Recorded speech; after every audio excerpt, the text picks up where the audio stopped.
Sejam todas e todos muito bem-vindos nesse webinar oferecido pelo CCE do PUC-Rio, com a presença ilustre da professora Elisa, do professor Ricardo Iog, do professor Sérgio Schir. Enquanto vocês vão entrando, e mais gente está entrando aqui, mais gente está aqui na lista de espera, eu vou só dar algumas instruções. Se vocês puderem desligar a câmera, só para poder o streaming da internet ficar mais veloz, e também não ligar o áudio, só para não atrapalhar na nossa fala. Quem tiver com algum problema, não estiver ouvindo direito, ou não está vendo direito, pode comunicar no chat, que a gente dá um suporte para vocês, para poder resolver qualquer questão técnica. Tá? Enquanto a gente espera mais algumas pessoas, a gente vai dar um prazo aí de 5 minutos para esperar mais pessoas, enquanto eu estou aqui falando. Se vocês tiverem também alguma dúvida, algum questionamento, podem colocar no chat. Boa noite, André. Sim, o evento está sendo gravado, já começou a gravação. O Rodrigo depois vai dar as instruções para acessar a gravação. Rodrigo, eu não sei se você está aí, mas o evento fica gravado e disponível no próprio site do CCE, né? Vai ficar no YouTube, todo mundo vai receber por e-mail o link, não precisa se preocupar. Perfeito, muito obrigado, Rodrigo. Então, sim. E conforme o André colocou aqui no chat, qualquer dúvida podem colocar aqui no chat, a gente vai anotando, tá? A gente vai, à medida que a gente for anotando e agrupando as dúvidas, a gente vai levando essas dúvidas aos palestrantes, aos convidados, tá? E debater. Esse evento ele vai ser dividido em 3 blocos. O primeiro bloco vai tratar especificamente da questão, né, do debate entre metodologia e tecnologia e boas práticas. O segundo bloco ele envolve o tema de como crescer e fortalecer o ecossistema BIM. Tá? Aqui a gente vai tratar muito sobre a estratégia BIM Brasil, do governo federal. E o terceiro bloco, para finalizar, vai estar relacionado com o desafio do profissional devido à pandemia. Então, como será o cenário pós-pandemia, né? Como está sendo já, e como o profissional do mercado tem que estar preparado ou não, de acordo com a perspectiva do BIM, de acordo com a construção digital. Esses 3 blocos vão ser sempre o início do bloco, apresentações com os palestrantes. Aí, assim que terminar essa apresentação, de 15, 20, vai depender de cada palestrante, a gente abre para as perguntas e dúvidas e a gente debate. Então, é muito importante a participação de todo mundo possa colaborar e conversar. Isso aqui, muito além de uma aula que a gente vai ter, de fato, com os palestrantes, vai ser uma grande conversa que a gente vai ter aqui para todo mundo aprender. Bom, eu acho que a gente já pode começar, Elisa. O que você acha? Muito bem, por mim podemos. Então, boa noite a todos, muito bem-vindos. Reconheço alguns nomes, outros não.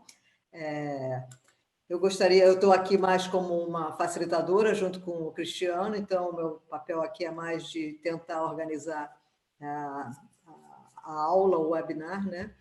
E como o Cristiano disse, é muito importante a participação, até para a gente saber quais são as dúvidas, o que as pessoas estão pensando, tá? Então, eu vou me apresentar primeiro. Meu nome é Elisa Sotelino, eu sou professora do Departamento de Engenharia Civil e Ambiental da PUC e também do mestrado de Arquitetura e Urbanismo da PUC. Voltei depois de 20 anos lá fora e agora já estou aqui há uns 9 anos de volta à minha alma mater, né? Os currículos do professor Schir e do professor Iog são enormes, né? Então eu não vou me estender muito em apresentá-los, os currículos foram fornecidos. Vou dar só um resumo muito rápido, né? O professor Sérgio Schir, ele é professor sênior da Universidade Federal do Paraná. Ele também é vice-presidente do BIM Fórum Brasil. Ele é especialista convidado na elaboração da estratégia BIM Brasil e é presidente da ANTAC. Ele vai falar um pouquinho mais dessa instituição. Já o professor Iog, ele é professor do Departamento de Engenharia Industrial da PUC-Rio, é membro da Agência de Inovação da PUC-Rio e autor do Innovation Framework. Ele também vai falar um pouco mais das credenciais dele quando ele for chamado. Então, eu sugiro que a gente comece, né? Eu acho que podemos passar a palavra para o professor Chia para começar com uma apresentação sobre o bloco 1, e depois o professor Yogi, e depois a gente abre para alguns comentários e perguntas, tá? Pode ir, Sérgio. Então, boa noite a todos. Agradeço muito o convite da Elisa e do Cristiano para estar junto com o Ricardo Yogi, companheiro de outros eventos, agora em lives, né, à distância. E é uma maneira que encontrou-se, né, para sobreviver nesse novo normal. A gente vai falar sobre isso certamente nessa live. Eu vou compartilhar para mostrar alguns slides, mas espero não ser enfadonho nem muito chato, né? Porque são muitos slides, como eu brincava. Aqui, vamos lá. E, na verdade, esse primeiro slide que espero que estejam vendo, está ao vivo para vocês? Estão enxergando? Tá, sim. Tá, Sim. ok. Tá. Bom, isso aí é um resumo da minha carreira, né? Então, não interessa para vocês neste momento, como disse a Elisa, podem buscar. Mas existem momentos importantes, desculpem, aí, agora sim, que é como o Cristiano já anunciou, os 3 blocos. Então, vamos falar um pouco do primeiro bloco, que é tecnologias e práticas e metodologia, mas pensando um pouco nas eras de transformação que nós estamos passando, né? Estamos desde a era da informação, passando para uma era que se vende muito pela internet, vamos pensar assim, até uma era dita de conexão, ou como se fala agora, de transformação digital. O que temos agora, assim, empurrando uma série de questões, é a quarta revolução industrial. Ela traz uma série de questões que remetem à inovação, a novos conceitos. Estou clicando aqui. E já na construção civil aparecem livros sobre isso. Construção 4.0, como na indústria 4.0. Esse livro é desse ano, é um livro mais acadêmico, mas que remete a questões como é a industrialização na construção, os sistemas cyberfísicos, ou como se conhecem hoje, a internet das coisas, e as diversas tecnologias digitais. Mas existem obstáculos à construção 4.0. E é sobre isso, por exemplo, o terceiro bloco. Como é que ficam as profissões? Como é que fica essa modificação dos negócios? Enfim, como é que eu transformo a construção civil num negócio mais digital, né? E a transformação digital passa por esses sentidos, né? De digitalização, desmaterialização, desmonetização, democratização com amplo espectro de transparência, blockchain para fazer contratos, enfim, uma grande disrupção em vários sentidos. Então, quando se fala em transformação digital, estamos falando de uma adoção maciça de tecnologias, mas não só isso, principalmente mudança nos modelos de negócios. E aí, os modelos de negócios mudando, o foco não é a tecnologia em si, mas a tecnologia e a inovação em favor de pessoas. O protagonismo deve ser das pessoas, né?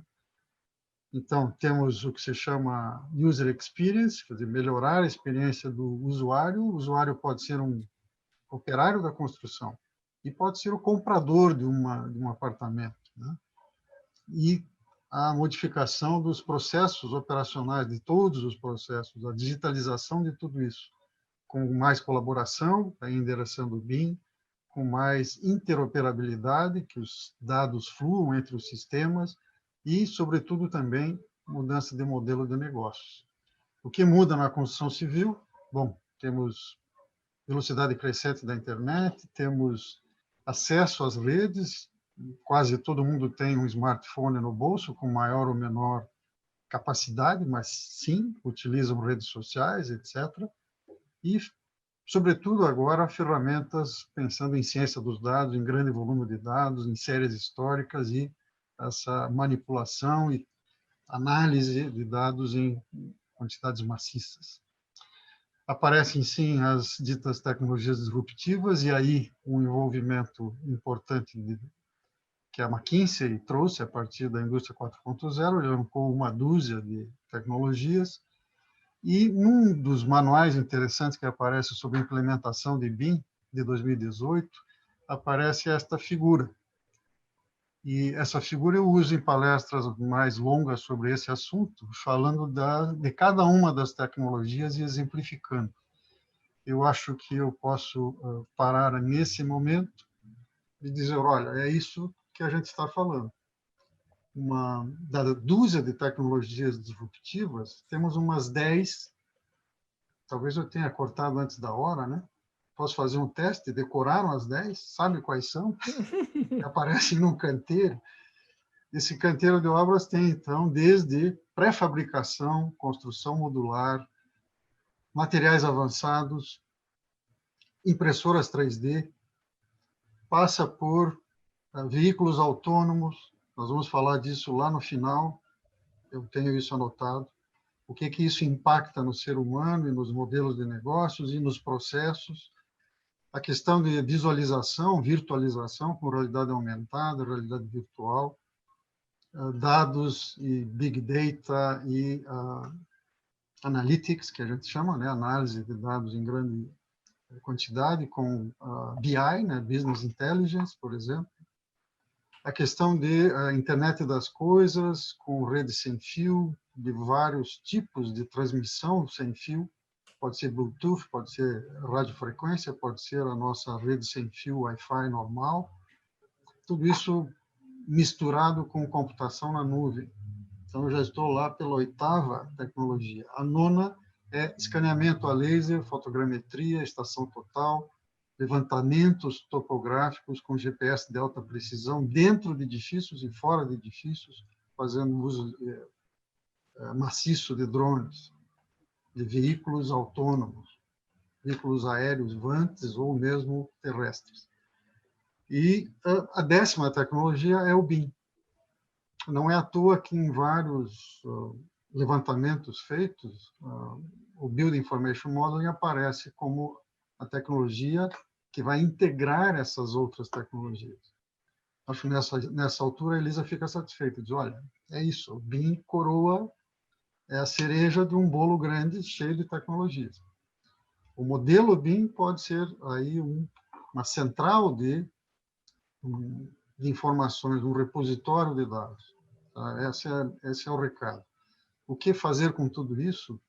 As boas práticas, podemos exemplificar algumas depois, mandam que se use um modelo federado, que vários profissionais colaborem no sentido de fazer a arquitetura, o projeto de estruturas e de instalações, os diversos tipos de instalações. Hoje não é incomum ter projetos com 35 diferentes especialidades, talvez até mais.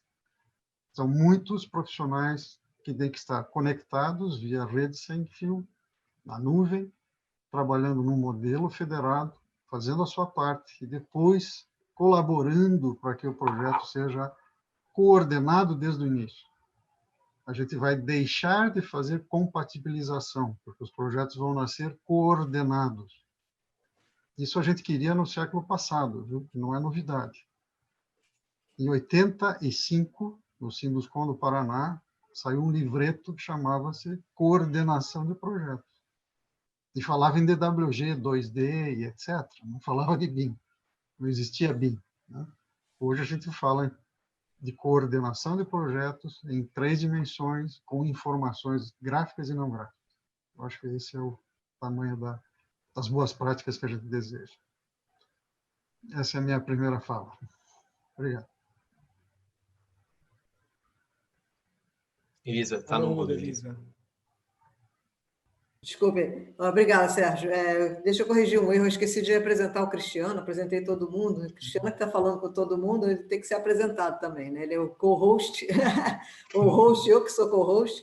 Né? O Cristiano é especialista BIM na Enel Green Power. Ele trabalha também com a implementação de BIM em projetos de energia renovável e é também aluno de doutorado em BIM aqui na PUC-Rio. Então, ele está bem credenciado para estar aqui nesse fórum com a gente. Então, agora eu vou passar a palavra para o Yogi, Ricardo Yogi. Obrigado, Elisa. Bom, prazer estar aqui junto com o Cristiano, o Sérgio, muitos amigos aqui que a gente está vendo que está participando também desse webinar. Ouvir a fala do Sérgio dá um flashback na vida da gente, né? Porque vem todo o histórico que a gente fala que nós somos operários que vem trabalhando ao longo das décadas, né, Sérgio? Para que essas coisas começam a acontecer. Eu lembro ainda, eu tinha cabelo, não nessa cor hoje, mas quando a gente começava a implementar tecnologias mais básicas, inclusive de CAD, coisas que hoje eu conto, as pessoas dão risada, né? Por exemplo, o uso de CAD, e teve um gerente de engenharia que foi com uma régua na frente do monitor e falou: tá vendo, esse tal de CAD não funciona, tá fora de escala, né?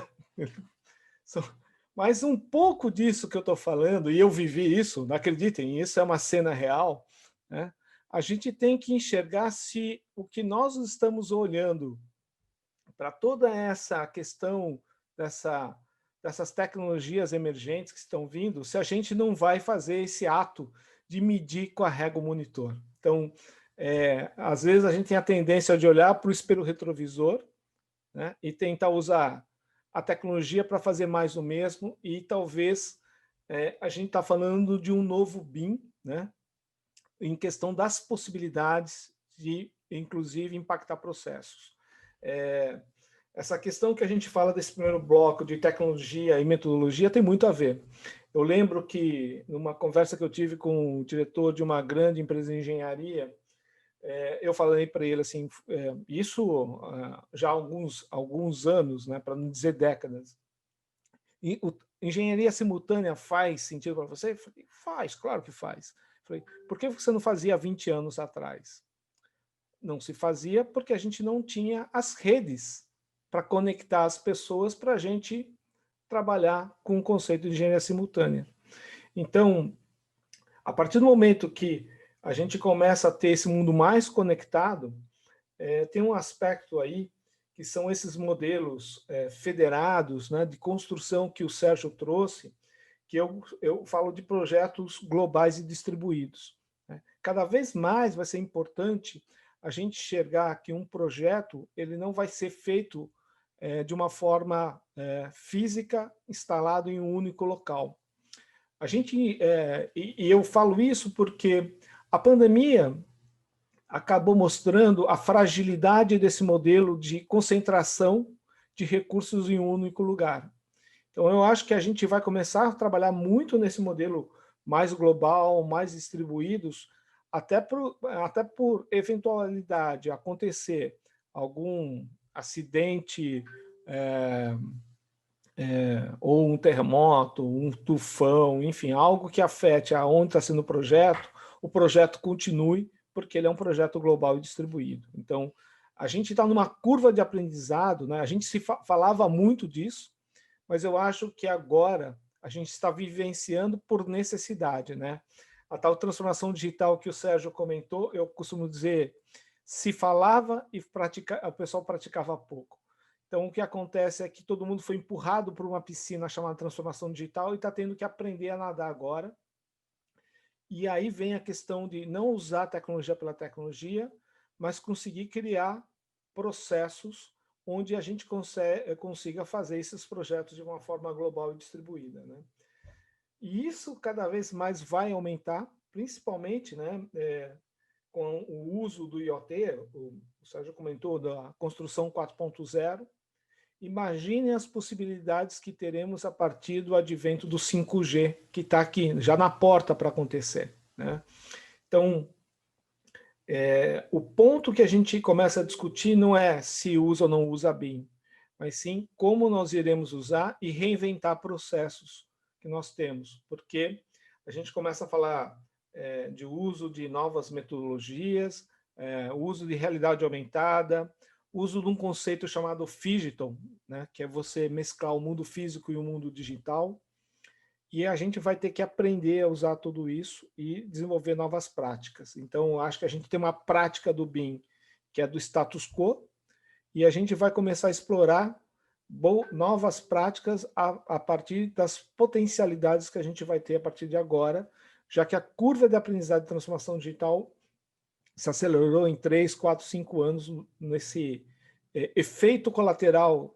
Eu vou fazer um disclaimer aqui positivo de uma situação ruim que a gente vive, né? Mas eu acho que a gente tem algo para conversar, não só aqui entre nós, mas com vocês também, de um novo mundo que está vindo e de novas possibilidades para a gente surfar esse BIM, né, que está vindo abrindo novas possibilidades aí para enxergar todas as novas possibilidades que a gente pode ter através disso, né? E para trazer um pano de fundo para tudo que nós estamos conversando, o Sérgio falou de focar nas pessoas. O World Economic Forum está criando algo chamado The Great Reset, ou seja, né, vamos dar um reset em tudo, porque esse modelo que a gente vive foi um modelo construído no século XX e, eventualmente, para o século XXI, a gente vai ter que criar novas formas para a gente poder desenvolver. Nesse ponto, a gente vai discutir lá no bloco 3, mas tem um aspecto de pessoas que a gente tem um grande desafio para a gente trabalhar mais essa questão de uma construção do século XXI e não usar o BIM para fazer uma construção do século XX. Só para fazer uma provocação aqui. Então, acho que aí eu costumo dizer, só para fechar, né, uma velha metáfora que eu uso tem gente que entende que transformação digital, e os mais velhos vão entender que eu vou falar, eu peço desculpa aos mais novos, que acham que a transformação digital é botar o alimentador automático no mimeógrafo, né? Já que tem uma manivela, vamos botar um robozinho para alimentar automaticamente. Essa provocação é exatamente para a gente falar, será que a gente não está botando o alimentador automático no mimeógrafo quando a gente está falando de BIM e enxergar novas possibilidades? É uma provocação, inclusive, para aquecer o debate. Obrigado, Elisa. De nada. Eu vi que tem algumas perguntas já no chat, né, o Cristiano, você viu aí? A primeira é da Giovana, que ela faz engenharia civil na UFV, e gostaria de saber quais são as maiores dificuldades, na opinião dos senhores, para a inserção da tecnologia BIM no mercado de trabalho, bem como em nossos estudos, imagino que no currículo, que ela quer dizer, desde a época da graduação. Sim. Quem quer pegar essa batata quente? Dificuldades de implementação do BIM. São muitas. É o que não falta, né? Não, uma delas, né? Claro, existem vários estudos acadêmicos e de mercado falando de barreiras e oportunidades de implantação do BIM. E o fato é que uma delas é uma espécie de uma demora, né, de se internalizar, de se aprender uns processos que o BIM demandam que sejam modificados. Quando se fala em utilizar o modelo BIM com informações, com dados, e que sejam importantes, né, no processo de projeto, construção e depois manutenção e operação, você precisa mudar os processos, mudar a cultura estabelecida. E você vai gastar dinheiro para fazer isso. Já na passagem da prancheta de papel, de sulfurizê, de mimeógrafo e outras, de heliográfica e essas coisas, houve um processo para prancheta eletrônica, que já foi custoso, já foi difícil e muita gente perdeu emprego, digamos assim. Agora, com o BIM, essa perda é muito mais significativa. Nós saímos de um paradigma de 2D ou de projeto em linhas para um projeto em objetos com inteligência, com informação, e isso muda muito. O cliente tem que saber pedir. Muitas licitações têm termos de referência que não servem para nada, mesmo no mercado privado, porque você não sabe pedir, você recebe qualquer coisa, né? Então, essa é uma primeira mudança. Talvez endereçando melhor, né, a gente precisa um gerenciamento de informações mais consequente, desde da demanda pelo cliente, seja ele uma empresa, uma incorporadora, seja ele um governo federal, municipal, estadual, que precisa dizer o que ele quer com o BIM. Né? Aí existem, hoje, um cenário novo, que é a norma ISO 19650, que vem de práticas inglesas, vamos dizer assim, de 4 ou 5 anos, e que agora é uma ISO, e que está em tradução, ou que já está em avaliação, na verdade, nas suas partes 1 e 2, na ABNT. Então, todo esse processo de gerenciamento de informações, que tem a ver com o processo BIM, também vai ser internalizado no Brasil e tem uma porção de vocabulários lá que a gente não entende exatamente. Parece uma coisa, mas não é BIM, vocês já não estão falando de BIM, não estão implementando. Pois é, agora tem uma regra que é uma norma, é um padrão. E isso muda, né? Muda o negócio, muda a forma de fazer, e alguém já escreveu sobre isso, que é uma vantagem. Claro que precisa um manual nacional de implantação dessa norma, mas a gente tem, eu vou mostrar na parte 2, parece anúncio de novela, né? Não percam na próxima parte. O que se faz no ecossistema brasileiro de BIM, no sentido de boas práticas. Quer dizer, não estamos perdidos, não estamos sem nada. A parte de currículos, desculpe, eu vou falar muito, me cortem.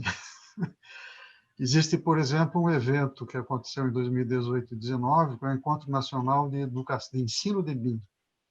Ali tem 50, 60 experiências de universidades brasileiras na implantação de BIM nos seus currículos, seja parcialmente, seja em disciplina, seja no currículo inteiro. ENEBIM, é só procurar na internet e vai encontrar. E esse ano, esse pessoal, que é da ANTAC, né, fez 5 lives, porque acharam que não dava para fazer o evento presencial, né, preferiram fazer lives como essa, contando de como é que vocês estão fazendo para ensinar BIM à distância, como é que vocês estão ensinando projeto, ateliê de projeto BIM. Na arquitetura da PUC, estão fazendo ateliê à distância? Como é que faz isso? Como é que funciona? Dá muito mais trabalho. O professor fica exausto, posso lhe dizer assim, porque é muito mais controles, são muito mais necessários controles e acompanhamento do que no olho a olho, porque o olho a olho aqui tem uma distância, tem um véu aqui que não é bem traduzido, a gente tem uma dificuldade atávica aqui de relacionamento com todas as tecnologias que precisam ser resolvidas. E aproveitando, Sérgio, esse gancho, o Maurício aqui está perguntando, o Maurício da UFJF, Juiz de Fora, Federal de Juiz de Fora, está perguntando como que é possível mudar o mindset do corpo acadêmico. Tem gente que acha que BIM é só disciplina, mas não é, né? Então, criar só uma disciplina também acredito que não vai resolver, né, o mindset do corpo acadêmico.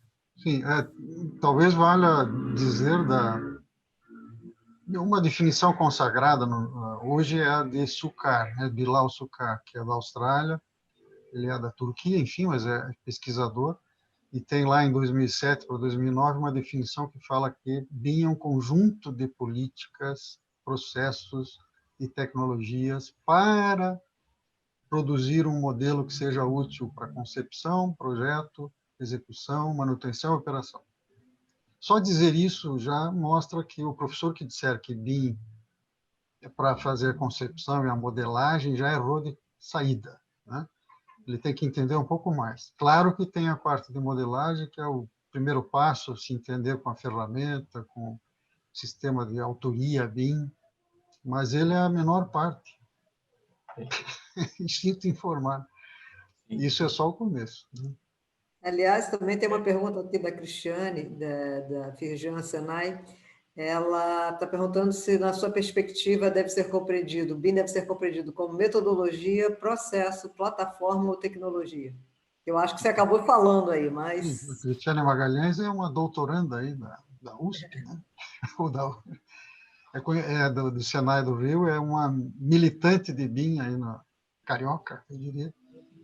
E, sim, o entendimento que a gente tem que ter é nesse sentido, essa definição mais ampla do Sukar. Cada hora aumenta o número de palavras, né? Eu já vi pensamentos, paradigmas, filosofia e aí sim por diante, né? E no fundo, a gente nunca vai entender muito bem o que é o BIM. energia. Exato. Só não coloca mindset, porque o mindset BIM eu acho que é muito termo do século XXI. Na fala do Sérgio, não perco a terceira parte que a gente chamada. É uma coisa que eu queria colocar, que é interessante, que na arquitetura ele tem um sentido, na engenharia ele tem outro também, né? Os arquitetos entendem mais como modelo. Os engenheiros já aceitam mais que pode ser o processo, o modelo de negócio, essa coisa toda, né? Então, fala, desculpe, Jorge, não quis interromper. Pensando na arquitetura, o modelo é por causa da concepção e dos espaços, né? A arquitetura fala de criar espaços. E a casca é o modelo, na verdade, né? O espaço está desenhado aí nesse sentido. Mas na fala do Sérgio, tem umas coisas assim que eu gostaria de grifar, destacar. É exatamente esse ponto do porquê fazer o BIM, né? A gente vê muita empresa solicitando projetos em BIM, e aí ele recebe esse projeto e ele vai operar com as plantas em 2D depois, para fazer a gestão do ativo. Então, e aí a gente tem, se a gente pensar no ciclo de vida do empreendimento, ele fez um esforço de BIM pontual para a fase do projeto e não se vale do grande benefício de pegar toda a informação para fazer a gestão do ativo, né? Então, esse é um ponto que é importante a gente começar a criar essa cultura de entrega que o Sérgio estava comentando, né? Não é só pedir um projeto BIM, mas como é que vai ser entregue esse projeto para que eu possa depois pegar esse modelo com todas as informações e eu fazer a gestão do empreendimento, dos ativos, com as ferramentas que eu tenho, para que possa estar integrado com os meus sistemas corporativos aí para fazer manutenção e gestão de ativos, né? Então, acho que tem um ponto aí que a gente tem muitos desafios aí com relação a isso. E aí, a hora que ele falou sobre da prancheta para o CAD, a gente que é um pouquinho mais velho lembra que criaram uma função que era o copista. O projetista fazia no papel e o copista era a pessoa que não sabia o que ele está fazendo, mas ele reproduzia lá no CAD. Não.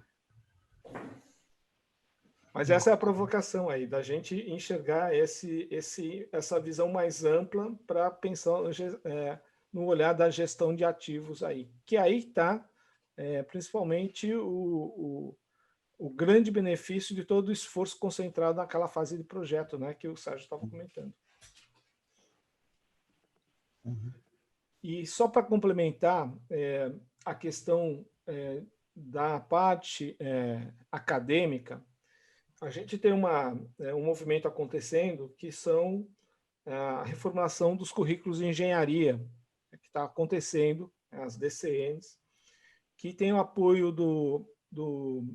da MEI, do Movimento Empresarial, com o Conselho Nacional da Educação. Então, eu acho que este movimento e a gente enxergar a inserção do BIM é uma visão que a gente, principalmente para os cursos de engenharia civil, a gente tem que estar incentivando, provocando para que essa reformulação possa estar tendo uma visão de fato mais atual que o mercado tem demandado aí para isso. Então, para a parte educacional, eu acho que já existe uma pressão de mercado para que quando eu falo a pressão de mercado, eu estou falando de uma Confederação Nacional da Indústria, com o movimento da MEI e o Conselho Nacional de Educação para isso também.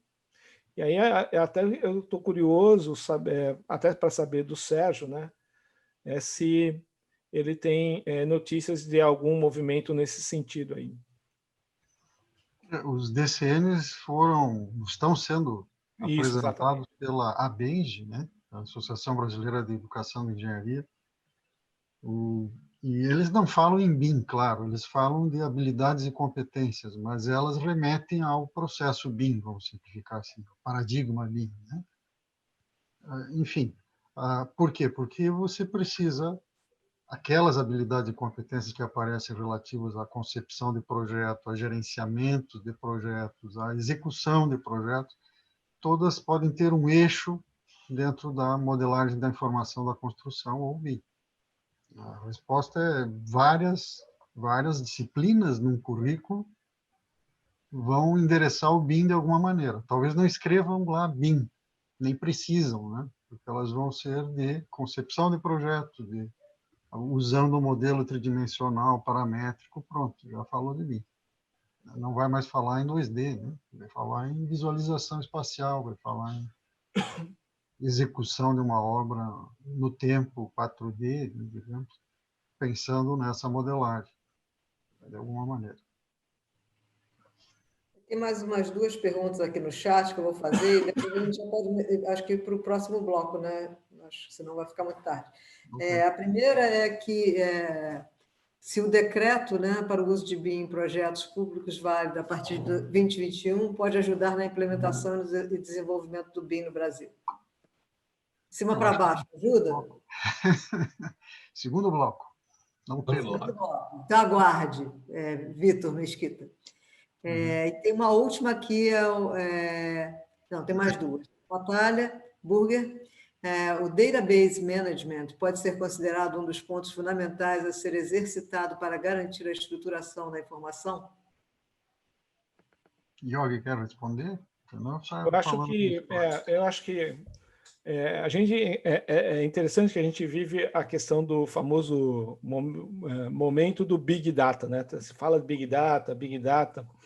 Eu lembro aí de um fórum de inovação que eu participei da Harvard Business Review, e todo mundo falando Big Data, e eu falei assim, vou fazer uma provocação, né? Pegando a pirâmide do conhecimento, o dado é a base da pirâmide, que interpretado vira informação, que aplicado vira conhecimento. Então, esse data management que a gente está falando tem que ser aplicado nesse conceito de geração de conhecimento para as organizações. E essa visão mais ampla, porque a questão do data management, se você tem uma visão só de projeto, você vai ser talvez eficiente, mas não será eficaz ao longo de toda a vida do empreendimento.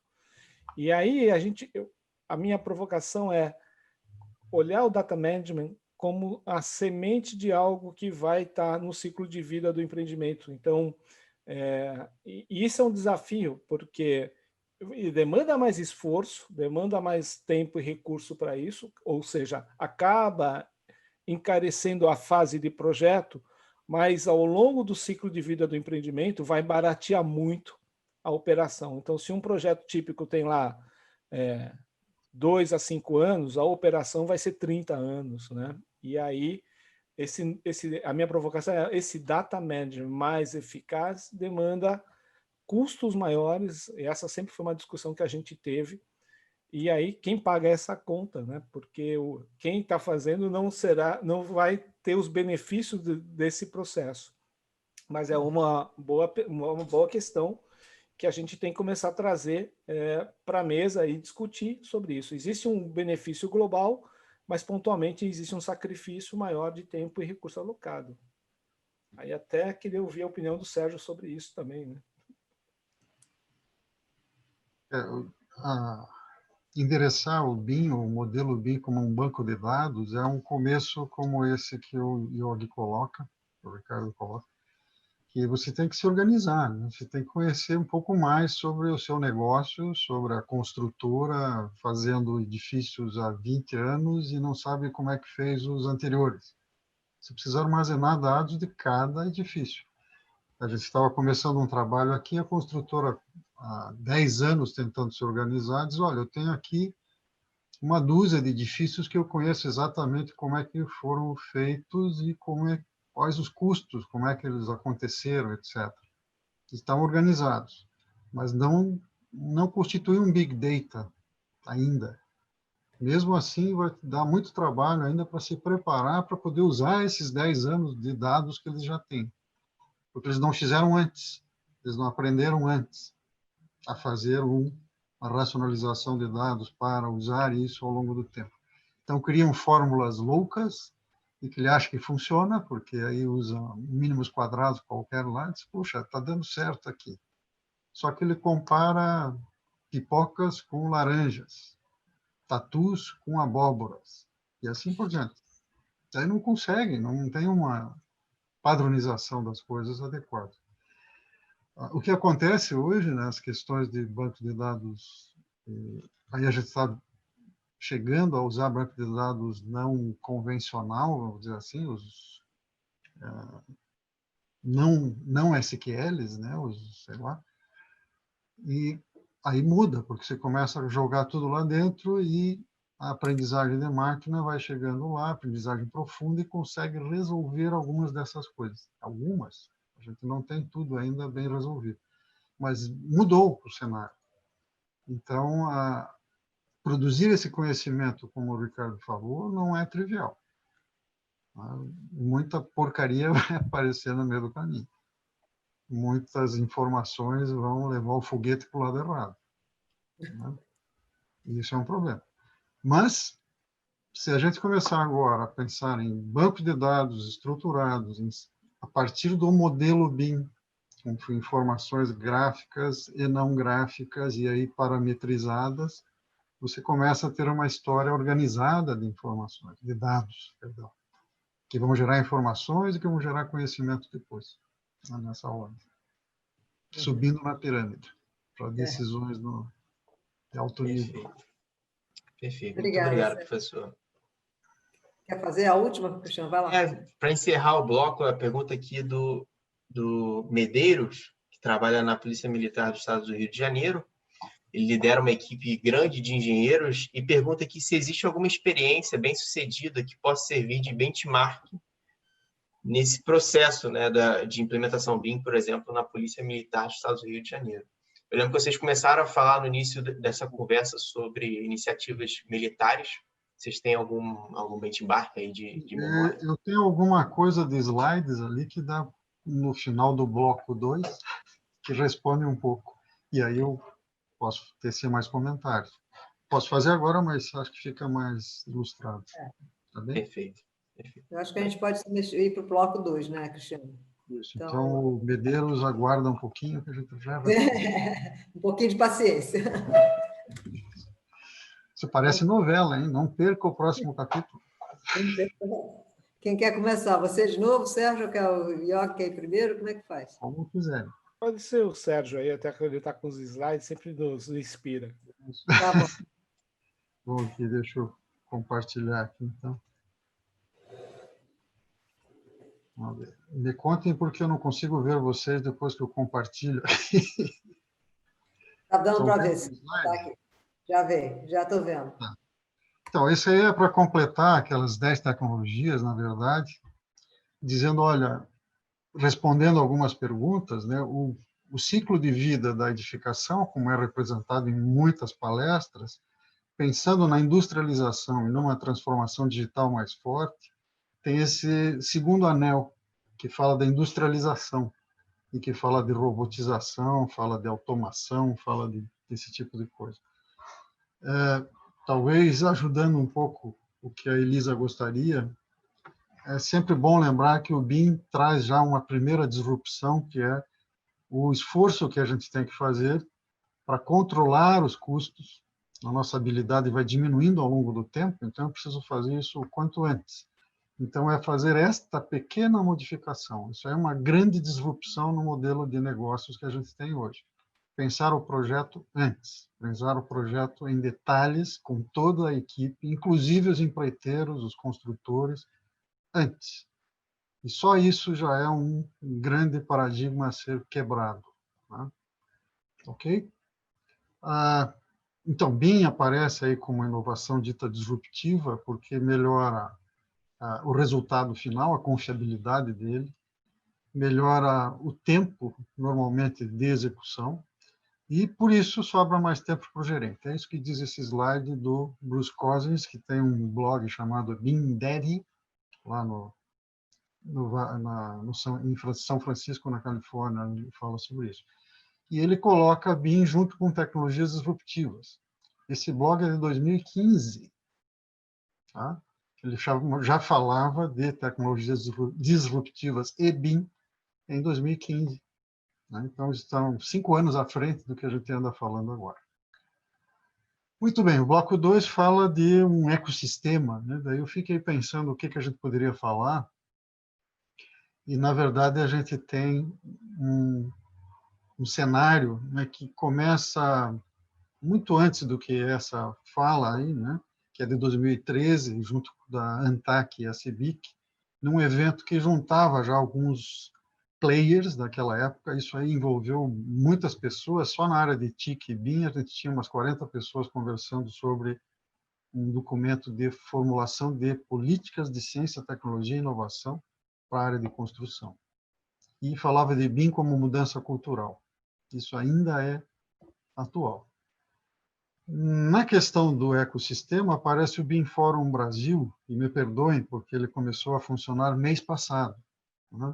Então, o BIM Fórum é muito novo, e ele é uma entidade que visa coordenar esforços de uma adoção em macro sentido, quer dizer, no país como um todo, para minimizar esforços de superposição, preencher lacunas e aproveitar os recursos. O Brasil é pródigo em jogar fora, né, dinheiro, fazer de novo várias coisas que já estão feitas. Então, o BIM Fórum vem nesse sentido, como outros 20 BIM Fóruns e outras 20 ou 30 instituições congêneres no mundo vêm fazendo. Vários de vocês que já estudam BIM conhecem, por exemplo, as definições de LOD, né, de LOD, que são do BIM Fórum americano e também do Instituto Americano de Arquitetos. Então, o LOD, existem documentos bem interessantes desse sentido. Né? Maximizar resultados e reduzir desperdício, enfim, fazer uma coisa mais racional no sentido de escopo, tempo, custo, né, dentro de uma qualidade. Então, a ideia é uma entidade que congregue. Mas, para e passo a isso, né, essa entidade que seria uma entidade para harmonização de esforços, para coordenação de forma neutra, de forma harmônica, não é para mandar em ninguém, mas e sim para congregar todo mundo, tem toda uma formatação que eu não vou falar, mas vou usar outra parte da apresentação. O BIM Fórum tem um site, ele tem informações de como é que é a sua composição, quem são os associados e assim por diante. São colegiados, esses colegiados vão trabalhar assuntos na forma de grupos de trabalho. Inclusive, pessoas físicas podem se associar a estes grupos de trabalho, mas os sócios do BIM Fórum são só pessoas jurídicas. Tem de todos os tipos, incluindo empresas de software, consultores, construtores, governo, universidades, escolas, enfim, são 7 colegiados diferentes. Do ponto de vista de esforço, né, esse esforço que o BIM Fórum quer ajudar a coordenar nas diferentes esferas de governo, academia e iniciativa privada, então seria um quarto pé desse banquinho, né? O tripé normal da inovação tem mais uma entidade, uma associação tentando ajudar, que é o BIM Fórum, por exemplo. Né? Existem outras entidades, como o CEBIC, por exemplo, a Abramat, a Abrainc e Corporadores, que também são entidades que podem ser filiadas ao próprio BIM Fórum. Mas, contando a história desse ecossistema, então, de 2008 para 2009, o governo federal fez um esforço com PDP da construção civil, chama-se Programa de Desenvolvimento e Produtividade para a Construção. Eram 7 ações, 2 delas falavam de BIM, e o primeiro resultado talvez tenha sido a Comissão Especial de Estudos 134, que fala de BIM na ABNT. Essa comissão fez alguns trabalhos, como essa NBR 15965, que fala de desempenho, né? Essa fala de composições, né, de sistema de classificação da construção civil. Em 2010, houve, nesse ecossistema, eventos iniciando do Sinduscon de São Paulo, depois eventos pelo Brasil. Eu lembro que em Curitiba, em 2013, houve 4 ou 5 eventos de BIM. Em 2013. e que desembocaram em algumas ações que a gente pode verificar. E uma porção de manuais e de documentos que falam de boas práticas de BIM. Então, o Brasil já tem uma série de documentos e uma série de iniciativas importantes nesse sentido da disseminação de BIM.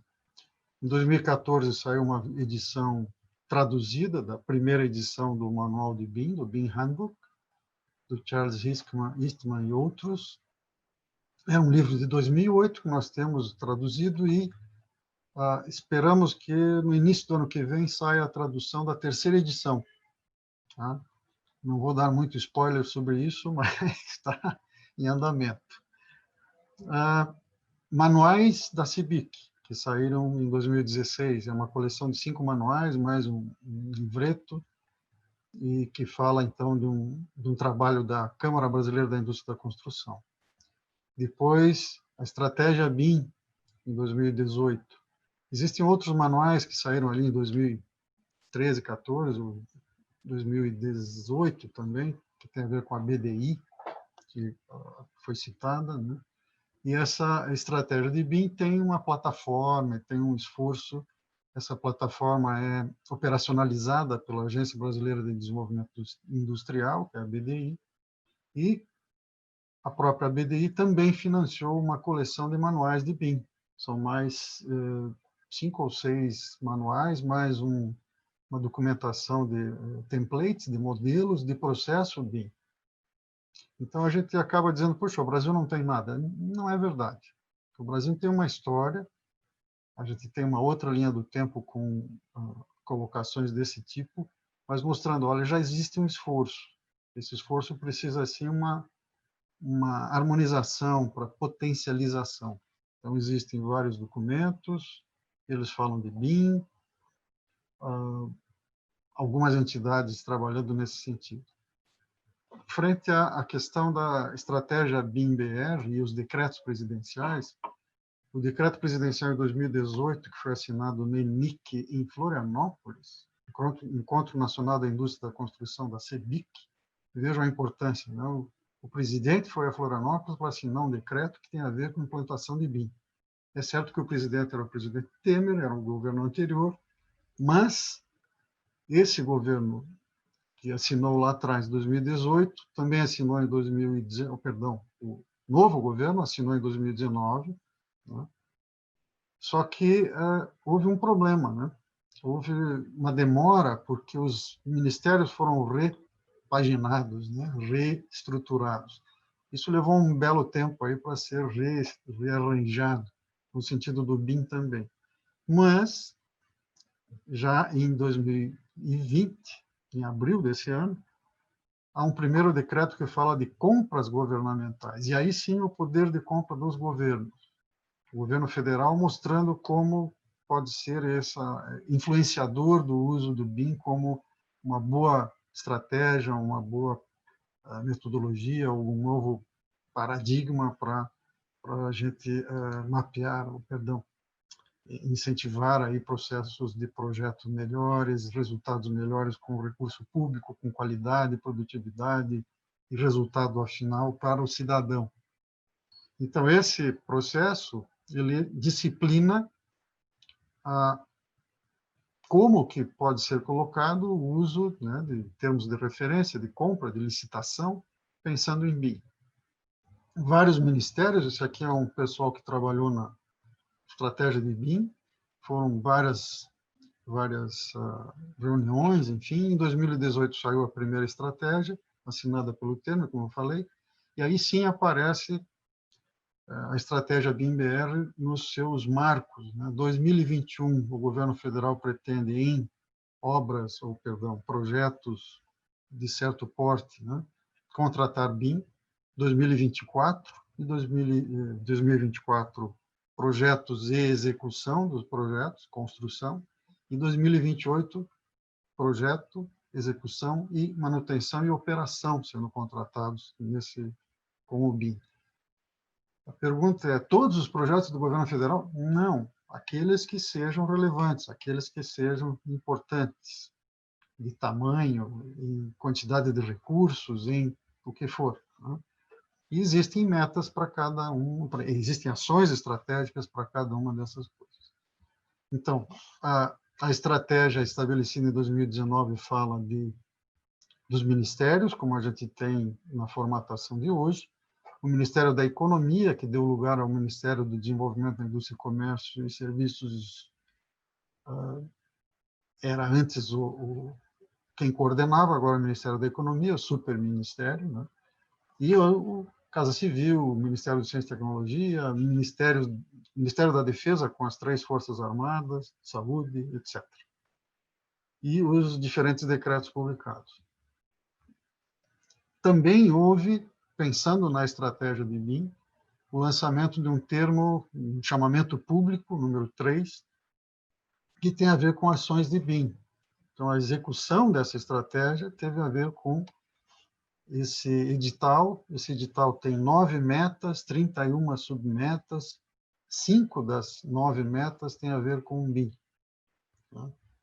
E aí fala desde difusão e cursos em plataforma aberta, ações de estruturação geral, como adoção de BIM pensando em fluxos e processos, ajudando as entidades públicas, a questão de criação de condições para investimento, financiamento de empresas, para implementar o BIM, normas, protocolos, manuais, documentos, estímulo a novas tecnologias, como Internet das Coisas e RFID, integradas ao modelo BIM.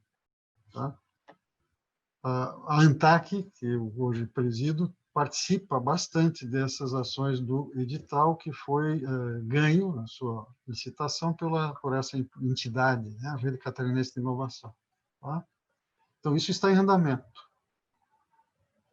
Eu estou me alongando um pouco, né? Posso continuar falando? Sim, sim. Ok. Existem ações nos estados. Nós falamos, então, da estratégia nacional, rapidamente. Depois podemos falar de alguns projetos piloto, pensando no Ministério da Defesa, por exemplo. Já vamos endereçar a pergunta do Medeiros, né?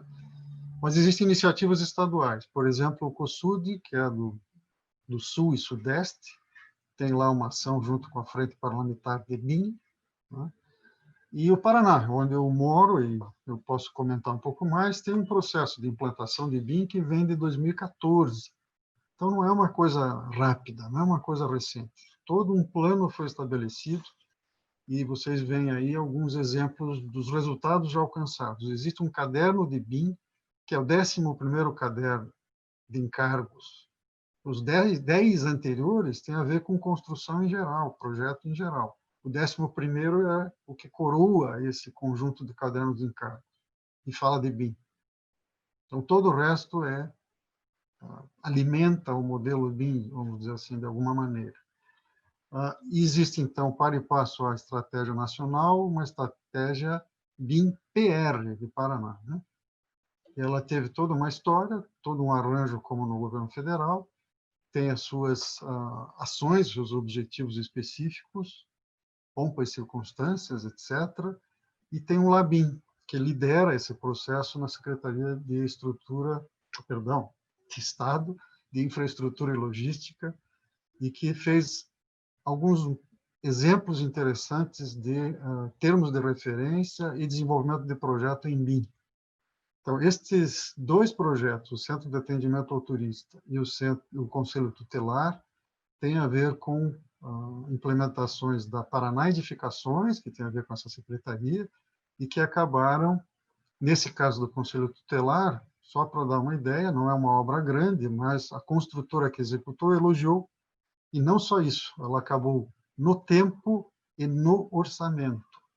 Anotaram aí, por favor? No tempo e no orçamento. Não houve aditivo nem prorrogação de prazo. Esse Conselho Tutelar é uma obra pequena, mas o Estado tem recursos para construir 30, o que mostra a efetividade de uma ferramenta como o BIM.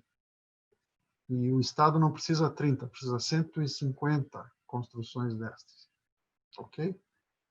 Um resultado importante, que pode ser para consulta de órgãos públicos e qualquer pessoa que queira, é o caderno de BIM. Ele tem uma primeira edição, claro, vai ter suas revisões, e ele foi submetido a um crivo por consulta pública, foi melhorado e assim por diante. Paralelo a esse caderno do Paraná, existem cadernos anteriores do governo de Santa Catarina, por exemplo.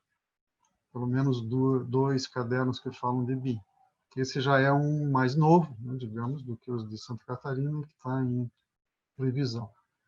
Ok? Cooperações do tipo Programa de Aeroportos Regionais, que é outro programa importante para a disseminação do BIM. E na cidade de Curitiba, com o Instituto IPUC, que é conhecido pelo Bus Rapid Transit, que é o sistema de transporte de população em massa, né? Os nossos biarticulados, que são ônibus grandes, etc., e que são internacionalmente conhecidos, tem também agora projetos de intervenção urbana com apoio do LABIM do Estado na Prefeitura de Curitiba. Então, esses são projetos que estão em andamento. Ok? Eu acho que agora a gente vai passar a palavra para o Ricardo. Isso. Agora já é. Falei... Desculpem. São vários detalhes, a gente pode comentar alguns outros. Talvez, se me permitirem, né? Existem os esforços do governo, do Exército Brasileiro e da Aeronáutica, por exemplo, em que eu tenho bastante aí material na cabeça para falar. Obrigado. Tá bom. Obrigada, Sérgio. Então, o Medeiros, acho que já, em parte, a resposta aí para o Medeiros já foi colocada, né? Mas nessa questão do fortalecimento do ecossistema, né, eu acho que assim, o Sérgio cobriu bem aí, colocou as iniciativas. A questão do BIM Fórum Brasil é um ponto fundamental aí, que é uma mobilização para que a gente possa ter um ecossistema que possa interfacear e interagir com os ecossistemas BIM de outros países também, né, Sérgio? Acho que é importante esse alinhamento, principalmente para que a gente possa estar colocando as questões com maior representatividade aí, frente a empreendimentos até do Estado. Então, o exemplo que você trouxe aí, aliás, o decreto presidencial 10.306, eu acho que ele é fundamental, né, porque às vezes eu falo que o governo tem um papel de regulador e, horas, ele tem que ser um papel de facilitador. Então, quando a gente enxerga esse decreto presidencial, ele fomenta a comunidade a começar a se engajar mais, de fato levar mais sério, né? Assim, não que a gente não tenha projetos BIM, mas assim, às vezes é por um esforço, iniciativas dos profissionais e às vezes a gente enxerga que algumas instituições não enxergam o valor estratégico da adoção da metodologia. Então, isso reforça. Eu estava até, antes de começar aqui, eu estava conversando com o Sérgio, né, e com o Cristiano e com a Elisa, que isso me lembra muito o movimento que aconteceu lá atrás com o GSA, que é o General Service Administration do governo americano, que fomentou muito os empreendimentos serem feitos em BIM. Ou, na verdade, assim, você quer fazer projetos, empreendimentos aqui para o governo, você vai ter que fazer esses projetos aí em BIM.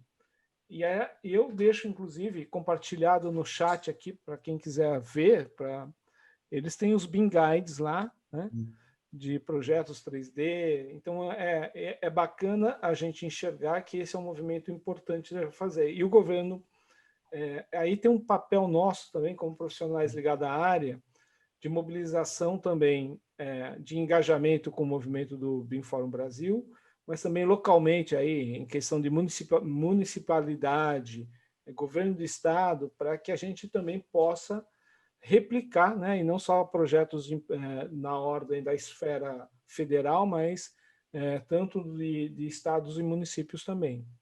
Eu acho que Esse é um ponto que a gente tem que fazer. Os grupos, outro ponto interessante comentado, e eu participo de várias comunidades aí muito ligadas à área de inovação, são os grupos de trabalho. Então, acho que aí eu tenho até uma pergunta ao Sérgio, uma curiosidade, porque às vezes, quando a gente começa a fazer esses movimentos, eu tenho defendido muito que tenha uns grupos de trabalhos nacionais e os grupos de trabalhos regionais, que possam ter um alinhamento e a gente consegue ganhar capilaridade.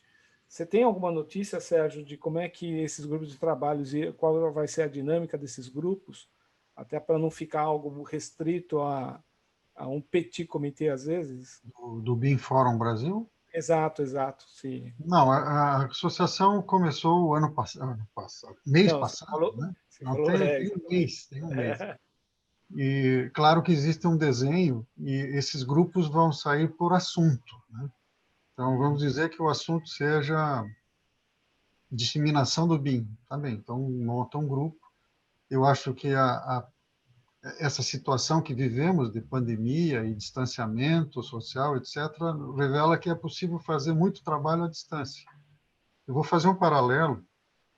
A disseminação, não, desculpem, a construção do plano de disseminação de BIM, do plano estratégico de implantação de BIM, perdão, foi feito de 5 a 6 meses com muitas viagens. Eram 8 especialistas, que são os que hoje dirigem o BIM Fórum interinamente, até que exista uma nova direção com associados, etc. Nós fomos os criadores, né? Mas, além desses 8, tinham mais umas 50 pessoas, entre pessoas do Ministério, de outras entidades, de vários ministérios, de vários órgãos. Tinha gente da Caixa Econômica, da Infraero, do CREA, do CAU, e assim por diante. Então, eram 5 grupos. Esses 5 grupos tinham pessoas de vários órgãos, conforme o assunto. Por exemplo, eu trabalhei no grupo de infraestrutura tecnológica, que se falava, então, em financiamento, se falava em internet, banda larga, capacidade, né, de realizar os trabalhos. E veio gente do BNDES. Quer dizer, o BNDES pode financiar uma empresa projetista de 2 projetistas, sou eu mais eu mesmo, né? Mais ou menos assim. O BNDES não sabe emprestar dinheiro para empresa pequena, empresta para empresa muito grande. Mas aí aparece o Finame, por exemplo, e aí tem que se redesenhar o Finame. Aí aparecem os bancos, e aí os projetistas, que são os que ganham menos nessa carreira de profissionais envolvidos, acabam ganhando uma fração muito pequena, reclamam muito, né? Porque eles não têm punch, não têm capacidade de investimento suficiente para uma curva de aprendizagem que é relativamente longa, um investimento em equipamento, em software e hardware, e em serviços na nuvem, né, de boa qualidade. Precisa contratar uma fibra ótica até a casa do sujeito, né, e tal. Então, o BIM Fórum vai seguir muito nessa linha. Uma outra observação, você mencionou esforços, né? Eu não coloquei um slide, mas existe um esforço de uma rede latino-americana de BIM, de governos para BIM. E o Brasil tem uma representação, hoje em dia acho que é Rodrigo, não, Alvarenga, do DENIT, que participa, mas tem espaço, né, digamos, para outros órgãos de governo, e se reúne 2 vezes por ano. Então, tem 8 países latino-americanos falando de BIM. O Chile, México, Argentina, whatever, né? E os únicos que falam português somos nós. Talvez também dizendo, o esforço que o governo brasileiro fez vem endereçado com apoio do Reino Unido. E que tem a ver um pouco com a história da GSA, porque a GSA fez uma implantação de BIM com um conjunto de normas, que eles chamaram de especificação BIM, né, em 2007. E o governo do Reino Unido começou em 2010, forçando o uso. Em 2016, passou a régua de agora é só com o uso de BIM. Deu certo, não deu certo, tem reclamações lá, claro, mas há um impulsionamento muito grande de organização. As coisas, no sentido do gerenciamento de informações, do banco de dados, do processo relacional, ficam mais declaradas, né? Ficam passadas a limpo. Acho que esse é um resultado. Tá? Ok? Muito bom. Um ponto que eu sempre debati muito foi a questão de trazer os provedores de tecnologia para sentar à mesa também nessa discussão, né? Isso. E aí tem um aspecto que é da interoperabilidade, né? Para que a informação seja... a grande vantagem é que você possa ter a informação sendo fluida, né? E não criar uma barreira por adotar sistema A, sistema B. Algum movimento nesse sentido, Sérgio, junto aos provedores de tecnologia? Sim. Bom, uma notícia interessante é que os três dos grandes players que são de tecnologia de software já são sócios do BIM Fórum Brasil. Posso anunciar porque está no site.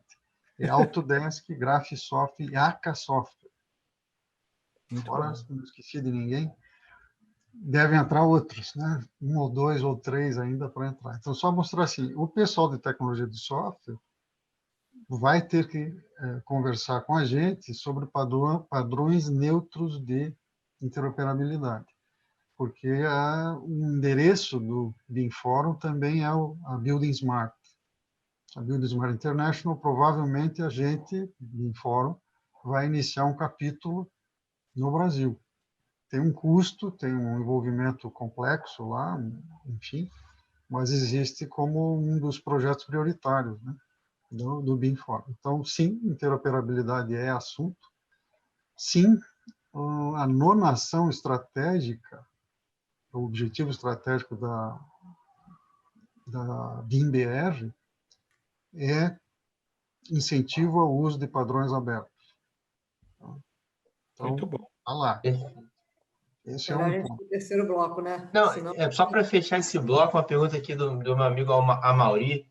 Ele pergunta como será feita a entrega do projeto, no formato IFC, e aí eu acho que está conectado com esse último tema. Falando em interoperabilidade, é o IFC mesmo que está dominando ou existem outros Não, formatos? possivelmente sim. Eu digo possivelmente porque você não pode jogar fora os outros, né? Como um termo de referência, uma licitação, etc., você pode dizer preferencialmente, mas agora mesmo tem uma consulta aberta do Banco do Brasil, que precisa ser melhorada, né, eu diria.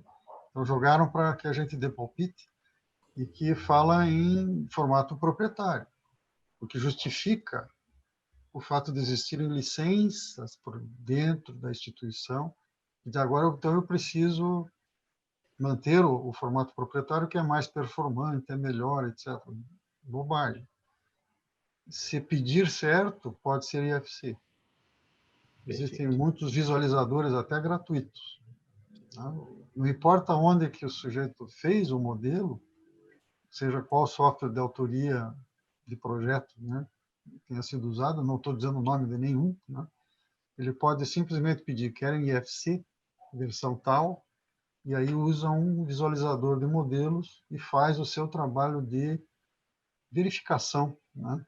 Ah, mas sim, mas não, claro, estou sendo muito simplista, né, aqui. É possível. Você não precisa nem comprar software para receber modelo BIM em IFC. E vai conseguir ver uma série de coisas. Claro que gratuito sempre é mais simples. Limitado. Se quiser uma coisa de gente grande, vai ter que gastar um pouco.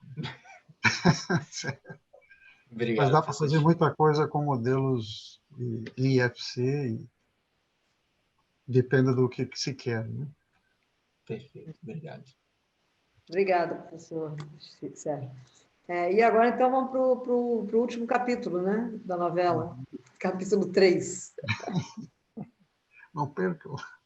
Não Sigo percam. fazendo aqui também. Já que você tem os slides, né, você ficou sendo Não era isso, mas tudo bem. carro-chefe. Agora é mais curto, juro. Porque agora está começando a dar fome. Então, o terceiro bloco era a questão do profissional ou das profissões frente ao que está acontecendo agora, né? Então, eu colecionei algumas pérolas aí, algumas questões colocadas, né? Uma que se diz assim, né? O futuro já existe, só que ele não é uniformemente distribuído no mundo. Isso é de William Gibson, é o cara fundador do cyberpunk, e ele escreveu isso no século passado, no milênio passado. E em algumas palestras sobre Future Sight, né, que se chama, um ou outro pesquisador falou de o futuro é incerto e prever o futuro é muito difícil, né? Então, a gente tem que se preparar, tentar criar cenários. Isso tem a ver com Future Sight. E Heráclito, e copiado por um outro francês, Heráclito é mais antigo um pouco, diz que a única coisa que a gente pode dizer que é constante é a mudança. Então, se pode mudar, vai mudar, mesmo que você não queira, né? Basta olhar o que aconteceu nesses 9 meses, né, que a gente está vivendo esse complexo momento de isolamento social, comunicação remota, lives e etc., que lojas físicas começaram a ficar de lado, escolas têm dificuldades, e houve mudanças que se fariam em uma década em poucos meses, ok? Então, endereçado nessa situação nova, a Câmara Brasileira da Indústria da Construção fez um estudo de 2018 e 2019 que intitulou aí como Habitação 10 anos, junto com o Senai, Distrito Nacional. Houve um trabalho bem interessante. E existe um site chamado Construção 2030. Lá existe toda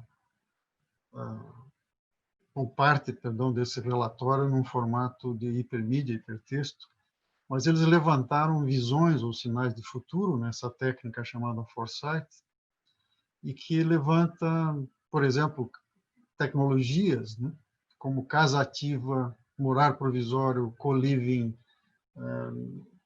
loja de casas, zero manutenção, tem aquela ideia dos edifícios de zero consumo de energia, né, que vem lá do Japão, ou integração da casa, e já falando num conceito de construção 5.0.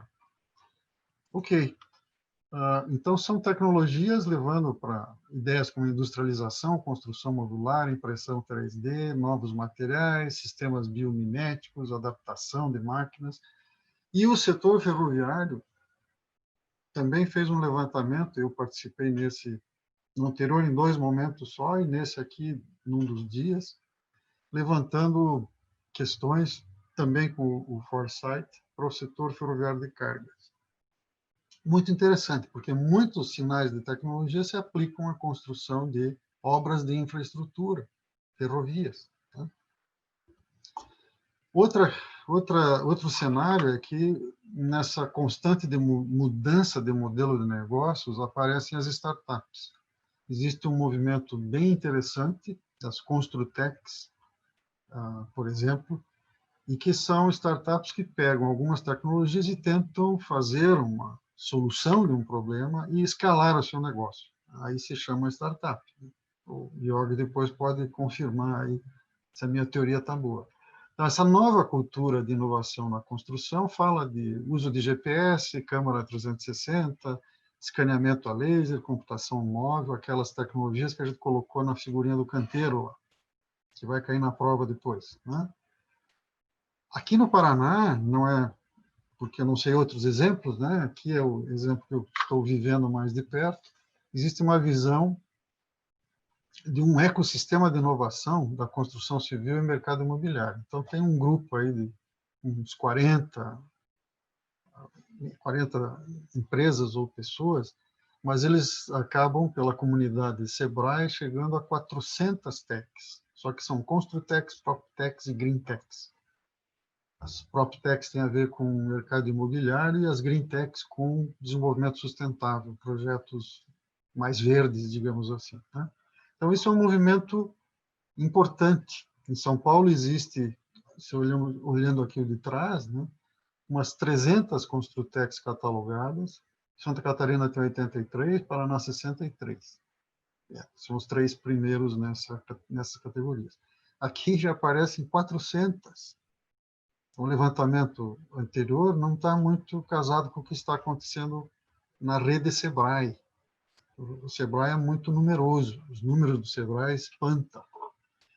Pensando em essa visão de futuro que eu coloquei, 2025, tem a ver com o BIM Handbook, na 3ª edição. No capítulo 9, ele fala depois de 2020 e depois de 2025. Depois de 2025, lá por 2030, a gente tem o BIM da inteligência artificial. E hoje a gente está vivendo já o início do BIM com a construção enxuta. São tendências. Bom, tudo isso remete a um problema. Transformação digital, mudança de negócios. A Deloitte, junto com a Associação Brasileira das Incorporadoras, lançou em junho esse estudo que fala onde e como habitaremos em 2040.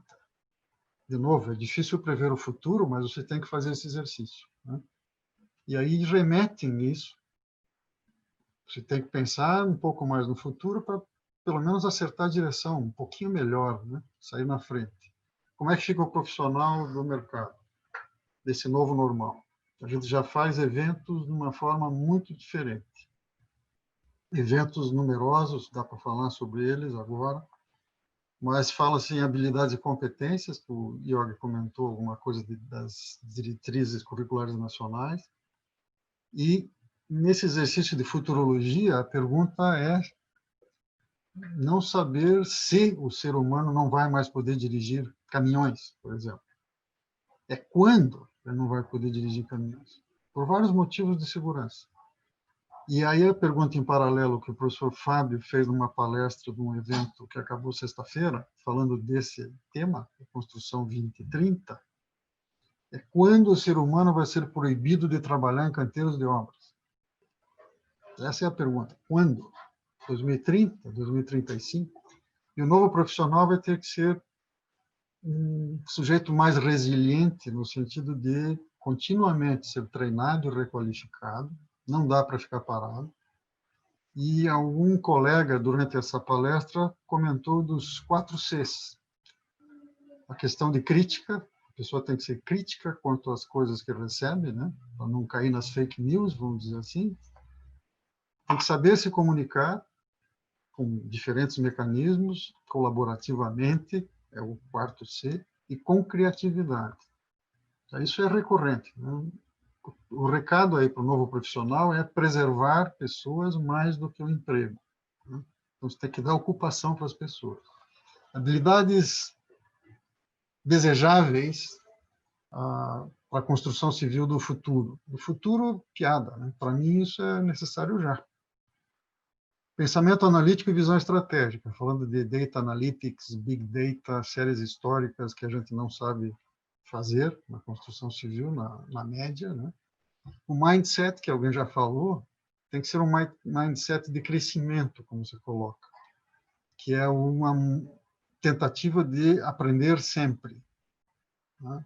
Conhecimento constante, quer dizer, você vai em busca dessa maneira de sobreviver. Curiosidade, criatividade, inovação, inteligência emocional, sua e dos outros, saber entender os outros, e as questões de comunicação e compartilhamento. Aqui eu coloquei algumas ideias, coletando de sites por aí. 5 profissões novas. Achei estranho, não gostei. Eu não encontrei um outro site que falava de alguns especialistas. Mas, enfim, gestão de negócios com inteligência artificial, gestor de resíduos, especialista em impressoras 3D de grande porte. Não acredito muito nisso, mas está aí. Engenheiro climático, no sentido que é um sujeito especializado em que tipo de material vai ser usado, que tipo de sistema pode ser usado em diferentes regiões. O Brasil, por exemplo, é muito grande. Não dá para fazer a mesma construção lá na Amazônia e no Rio Grande do Sul, nos Pampas. Não vai funcionar, vai ter dificuldades. e técnico de manutenção para robôs. Né? Do lado aqui direito aparece um documento que é de 2013, com levantamento de 2010, a probabilidade de automatização ou computadorização das diferentes áreas. Construção civil aparece ali em lilás, com probabilidade, então, da ordem de, digamos, 70% de ser automatizada de alguma maneira. Profissões mudam e existem trabalhos da Organização Mundial do Trabalho falando em proteger o trabalhador, estimular a economia para que haja emprego, e, sobretudo, emprego e renda. Né? Parece campanha de político isso. Um levantamento feito entre jovens fala que eles escolheriam profissões como médico, advogado, policial, psicólogo, professor e arquiteto. Que bom. Ninguém falou de engenheiro. Tá? Mas é um problema, porque não sei quais são as profissões que ficarão. Né? O professor tem dias contados no seu formato de Magister Dixit, né? O centro do universo. O que interessa é o cliente, é o aluno. É nesse sentido. Mas, para completar, a McKinsey também fez um documento recente em que fala do novo normal na construção. Ali tem perfis de profissionais que têm que se reinventar no sentido das estratégias de negócios, do seu modelo, do seu mindset, enfim, como foi colocado. Então, muda o processo, muda a cadeia produtiva, mudam os produtos. O cliente é outro, ok? Esse aqui é o último slide. Né? Depois a gente pode... Bom, é fácil encontrar. Né? The Next Normal in Construction é um documento de junho deste ano, muito recente. Pronto. Acabei. Faltou um Obrigada. minuto para acabar. Gostei muito. Agora vamos ver o senhor da inovação falar. Eu fiz a... Bom, a minha fala vai muito em linha do Sérgio, né? Porque eu tenho falado muito sobre um conceito chamado lifelong learning, que é a educação continuada ao longo da vida profissional, que a gente vai ter que se reinventar 2, 3 vezes ao longo do nosso ciclo profissional, né? Tudo que a gente discutiu desde o primeiro bloco até agora mostra exatamente isso, né? Eu sempre falo que existem 4 zonas nessa jornada do lifelong learning. É a zona do conforto, depois vem a zona do medo, depois a zona do aprendizado e a zona do crescimento. Para exemplificar, deixar bem claro para todo mundo, isso aconteceu exatamente quando veio a pandemia. A gente reclamava do trânsito que a gente pegava para ir para o trabalho, a gente ainda estava na zona de conforto. Veio a pandemia, nos levou para a zona do medo. Aí a gente começa a aprender a interagir virtualmente usando Zoom, Teams, outras ferramentas, entramos na zona do aprendizado.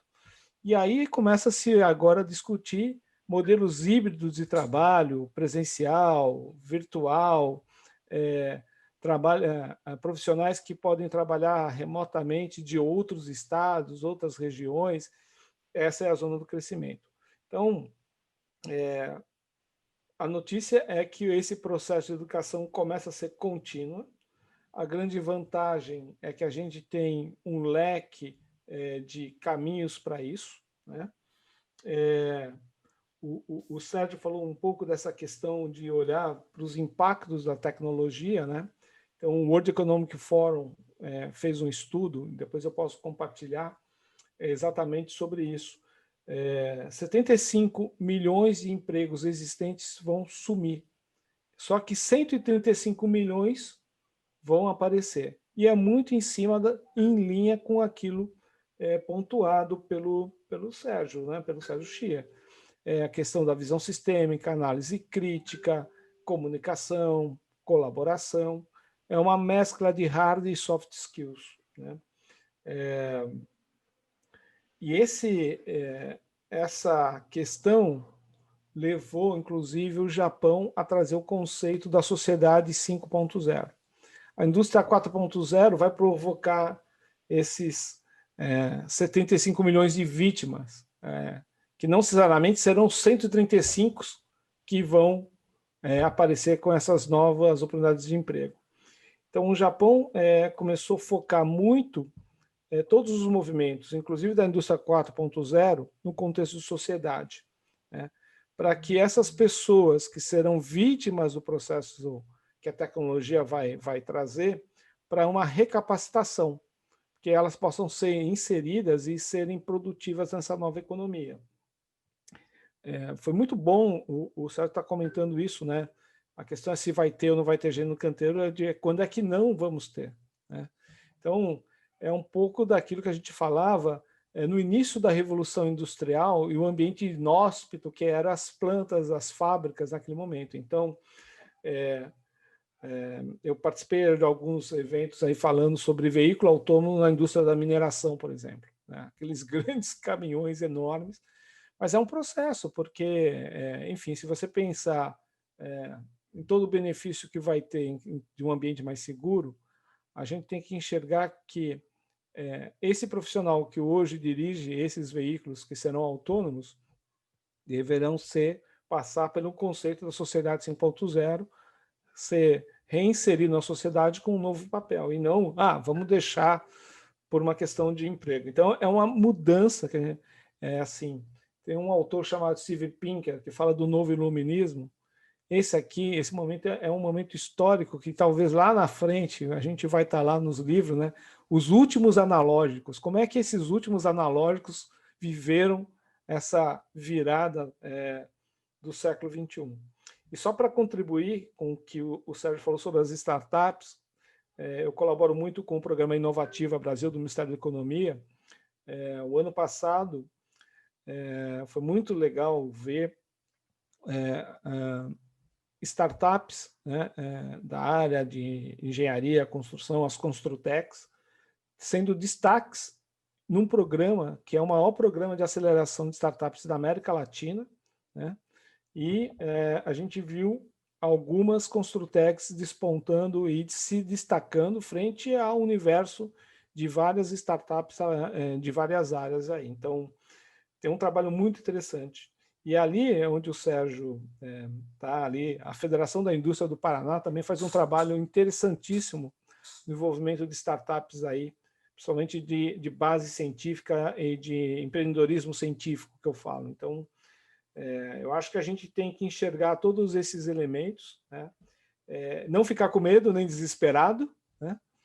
Entender que a base da nossa sobrevivência, o nosso kit de sobrevivência é o conhecimento, é a atualização, só que isso não se faz de uma forma isolada, a gente vai ter que trabalhar e construir esse conhecimento de forma colaborativa. Aquele modelo tradicional era do século passado, a gente vai ter que começar a aprender de formas diferentes daqui para frente. É isso, esses pontos aí que eu trouxe para...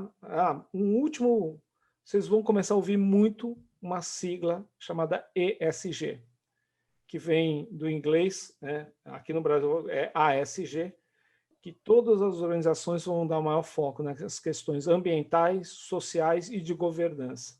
Então, eu acho que a gente abre uma janela de oportunidade de projetos BIM pensando nessas questões do ASG. Empreendimentos que não tiverem as dimensões do ESG talvez terão dificuldade de captação de recursos daqui para frente. Basicamente é isso. Obrigado, Ricardo Yogi. Eu não vi nenhuma pergunta, só a única pergunta que eu vi aqui foi sobre a disponibilização dos slides do professor Sérgio Stier. Não sei se... Vou mandar para vocês. Tá bom. E o vídeo também foi feito, né? Quer dizer, vai ser divulgado e pode ser revisto, né? Então, quer dizer, entrou uma pergunta aqui da Cristiane Magalhães. Como transpor do virtual para o real na construção civil? Principalmente porque temos uma indústria que ainda tem baixos índices de produtividade, tem sua cadeia de valor fragmentada e muitos dos processos são tradicionais. A pergunta simples. Requer um doutorado. Tem um procedimento a ser feito, né? Como que se faz um processo de implantação de BIM em qualquer organização? Tem que entrar em cima, né? Em cima, eu digo, na pirâmide, né? Na diretoria, no dono, e embaixo tem que ir treinando as pessoas. E você vai preenchendo as lacunas todas. Isso leva tempo. Precisa estabelecer uma estratégia, precisa fazer a primeira pergunta: para que você quer o BIM? Qual é a intenção do BIM?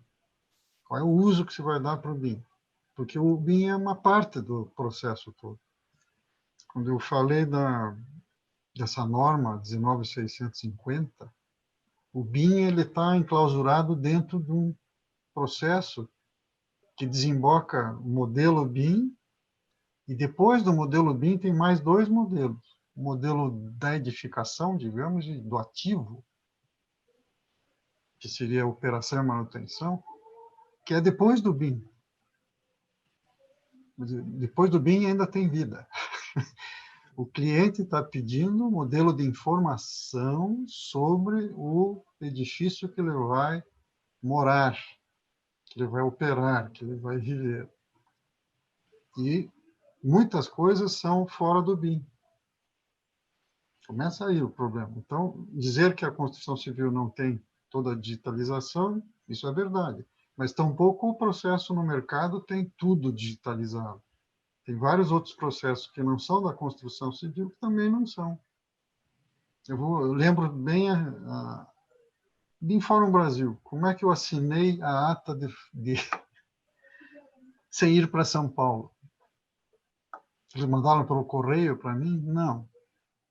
A gente fez, cada um dos sócios fez a sua assinatura digital e foi possível assinar digitalmente. Parece um processo bobo. Agora, fui hoje levar no correio a minha ata na reunião de quinta-feira com reconhecimento de firma. Então, duas entidades vivendo momentos diferentes. Vou contar mais uma.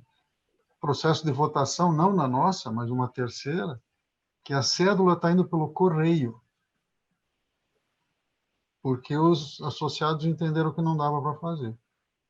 Mas, pois bem, os legisladores são mais inteligentes, eles deram espaço para fazer assembleias virtuais.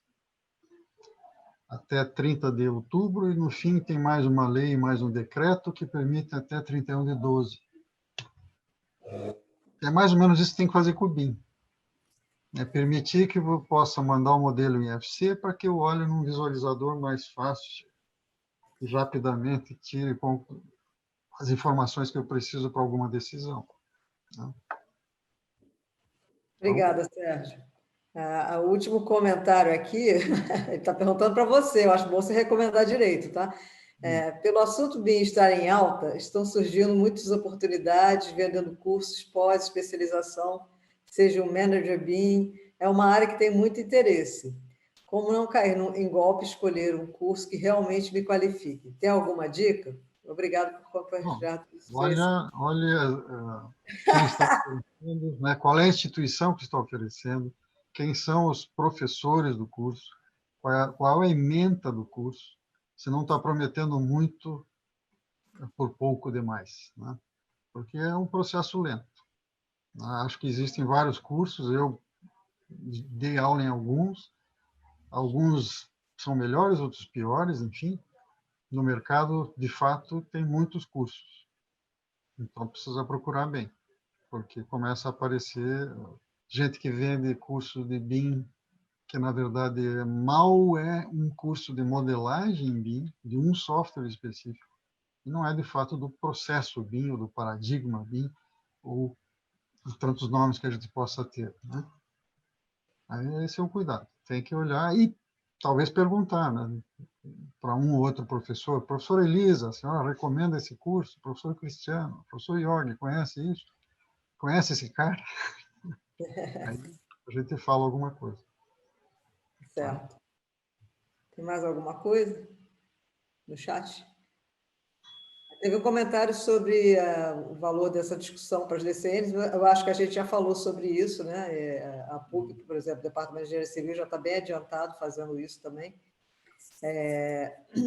Mas eu acho que não tem mais nenhuma pergunta aqui, não. Você viu mais alguma, Cristiano? Não, acho que teve uma pergunta sobre BIM em ferrovias, né? Eu até mandei um link, o Sérgio mandou também um link interessante. Se o professor Iogo tiver alguma experiência com a implementação de BIM em ferrovias ou conhece algum caso famoso, a Anitta está perguntando se a gente tem alguma referência sobre o assunto. Não especificamente em relação a ferrovias, mas em relação a projetos de mineração. Recentemente eu conversei com o pessoal do IBRAM, que é o Instituto Brasileiro de Mineração. Eles estão fazendo um trabalho agora de uma carta compromisso, não só, na verdade, de todas as empresas mineradoras, então Vale, Anglo América, enfim, todas, olhando essa questão de poder fazer projetos mais seguros, mais sustentáveis, né, em cima daquela linha que eu falei do ESG. E aí eu acho que tem toda uma questão de uso de tecnologias aí e aí BIM está entre uma delas, para que esses projetos possam estar muito mais sendo projetos do século XXI e não projetos do século XX aí, só com driver financeiro, tá? Acho que o Jorge endereçou uma coisa importante, que é os projetos não podem ir só pelo lado do financeiro, né? Você tem outros parâmetros hoje, em tripés que já não são nem mais os normais, né? Sustentabilidade é um termo gasto, né? Mas fala de ambiente, fala de economia, fala de pessoas, fala de tecnologia, de processos construtivos, né? E aí o preço é outro, não pode ser limitado por um orçamento ordinário, né? Perfeito, muito obrigado. Tá. Mais alguma coisa? Eu acho que isso aqui o André passou uma dica, eu acho que foi para a Anitta, né? No chat. Nenhum comentário, nenhuma pergunta. Já estamos aqui a 1h45, o tempo voou, né? Se não há mais nenhuma pergunta, olhem aí no chat, né, que a PUC está mandando um aviso, né, para integrar, para você receber a sua declaração de participação. Você tem que só aqueles que fizeram a inscrição recebem, né? E tem um link aí no chat para vocês clicarem para preencher o formulário, tá? Cristiano, você tem mais algum comentário?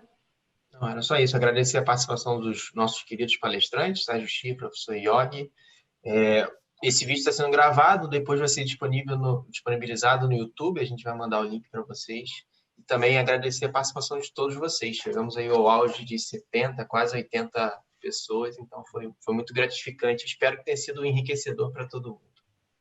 Eu também agradeço muito, professor Sérgio, professor Iogi, vocês têm mais algum comentário ou já estão satisfeitos? Queria agradecer, né? Agradecer por estar aqui, poder estar trocando, ter essa experiência com o Sérgio aí, que é muito importante. E eu acho assim, a gente tem um horizonte bastante, depende de como a gente aí pode enxergar, como ameaça ou como oportunidade. Eu prefiro enxergar como oportunidade de construir um novo mundo BIM, né? Assim, falando sobre tudo que a gente discutiu aqui, né? Não olhar para o espelho retrovisor, olhar para frente e a gente poder fazer esse processo colaborativo com todo mundo aí nesse processo. Obrigado. Sérgio? Só posso agradecer e me desculpar por falar bastante, porque os assuntos, os três eram deles. Longo mesmo, né? Eu já tinha material, eu fui elencando e puxei muitos slides, mas espero que tenha agradado a todos aí. Tenha sido Pelos comentários aqui no chat, você fez muito sucesso. Isso, a oportunidade está um pouco aí com o amigo Ricardo Jorge. Não falamos... Vamos ficar mais uma meia hora. Tá bom, eu gostaria de pessoalmente agradecer aos dois palestrantes e ao Cristiano pela ajuda, mas é um prazer ter sempre vocês comigo, né? E foi muito, muito interessante o que foi apresentado e espero vê-los logo, né? Em pouco tempo, tá bom? Então, vou agradecer a participação de todos que vieram, né? Esses 70 participantes, alguns já foram. Muito obrigada por participar. Haverão outros webinars desse tipo, talvez não exatamente nesse assunto, mas parecidos, né? Que nós estamos desenvolvendo. Então, fiquem atentos, tá? Obrigada e boa noite a todo mundo.